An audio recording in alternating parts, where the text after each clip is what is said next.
Salut tout le monde et bienvenue sur Fujis.com. Aujourd'hui, on va faire une introduction au framework JavaScript Sencha. On va voir comment installer les outils de base qui vont nous permettre de créer notre application ou notre première application Sencha. Et après, on va faire un petit exemple, question de se familiariser un peu avec le syntaxe de la librairie Sencha. Alors, la chose sur laquelle je voudrais parler en premier, c'est quoi Sencha. En fait, c'est une librairie JavaScript destinée pour le mobile. C'est-à-dire qu'elle nous propose des composants graphiques et des classes qui vont nous permettre de créer des applications et des sites web destinés pour le mobile. Un peu comme jQuery Mobile, comme Dojo Mobile, mais la différence qu'on a avec Sencha, c'est qu'elle est beaucoup plus complète et elle nous permet de créer du code beaucoup plus organisé et qui est plus adapté à une application volumineuse ou qui a tendance à évoluer. En fait, on passe au vif du sujet. Les choses qu'on va avoir besoin, c'est en premier. En fait, ici, je suis sur le site officiel de Sencha, sencha.com. On va dans l'onglet Sencha. Et voilà, on clique sur Download.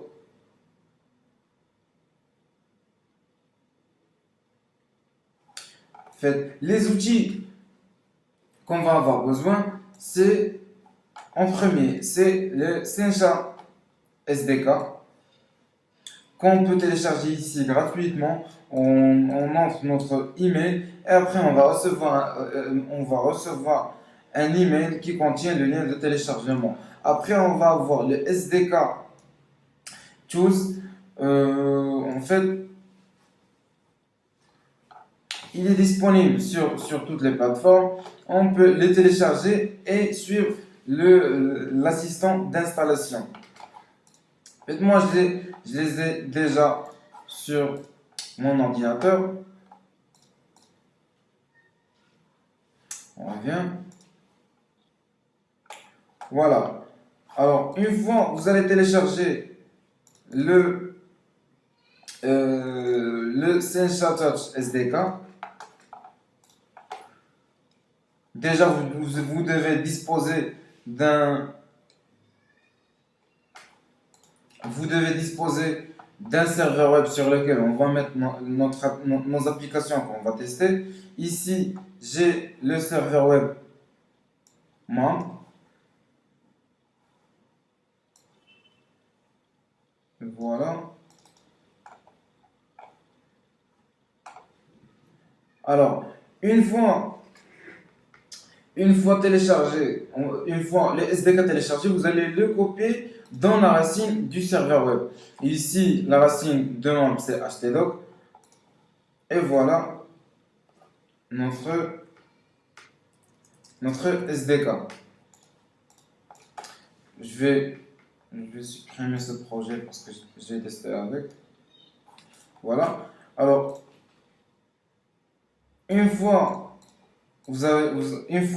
le SDK copié et le SDK Tools installé que vous devez télécharger ici,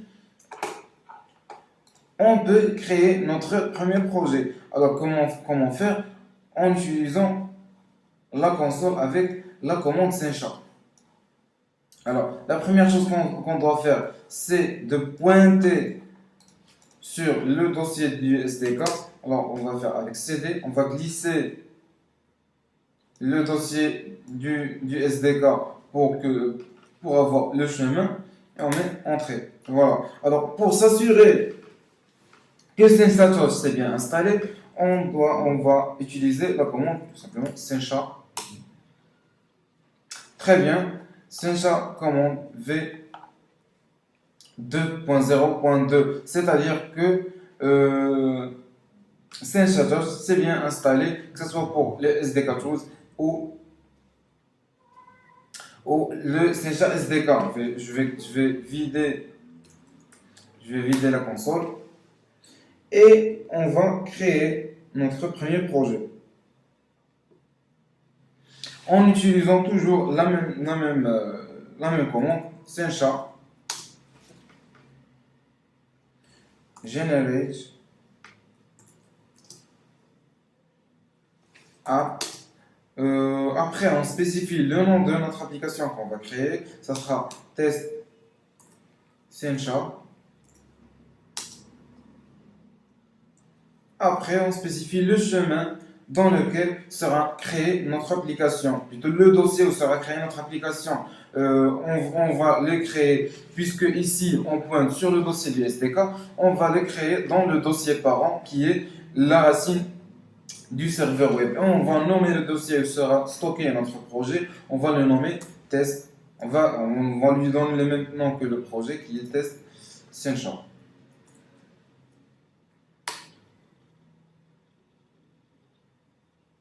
Et voilà, on ferme la console, on n'en a plus besoin.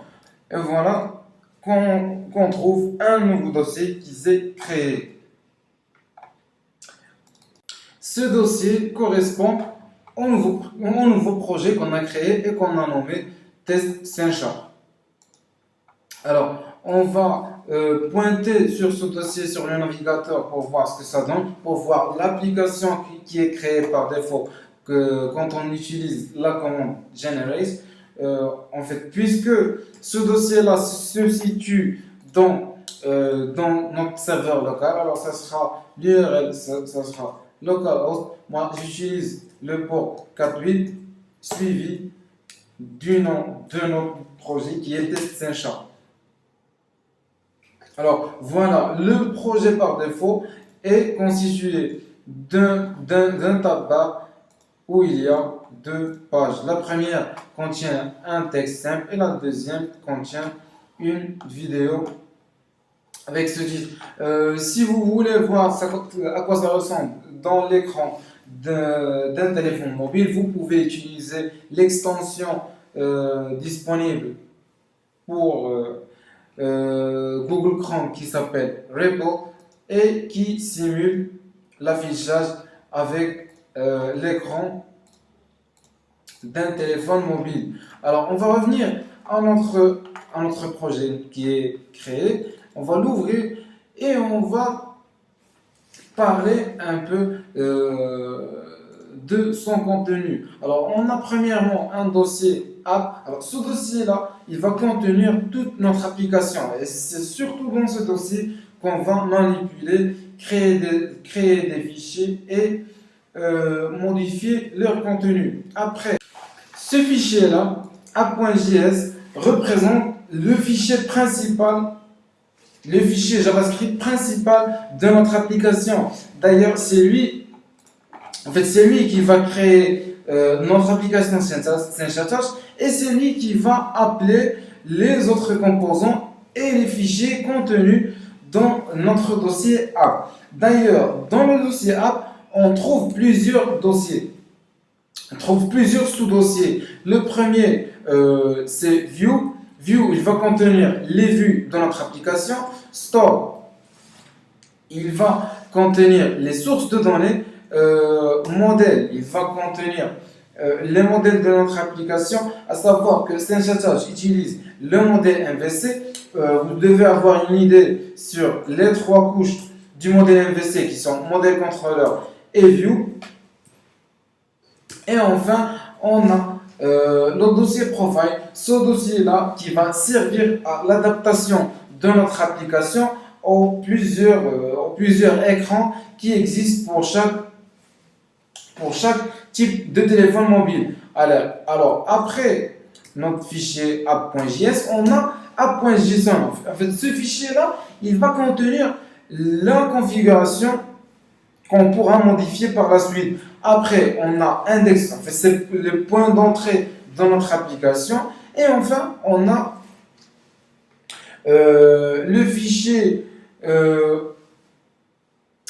package.json. C'est aussi un fichier de configuration qui va servir pour créer des applications natives pour iOS et Android.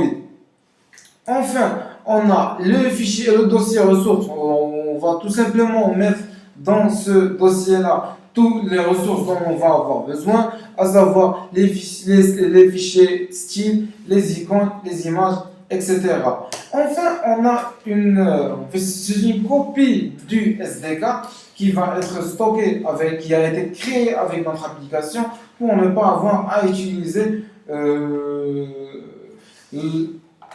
le SDK qu'on a copié juste ici. Alors, à chaque fois qu'on crée un projet, une copie de cet SDK-là est créée avec notre projet.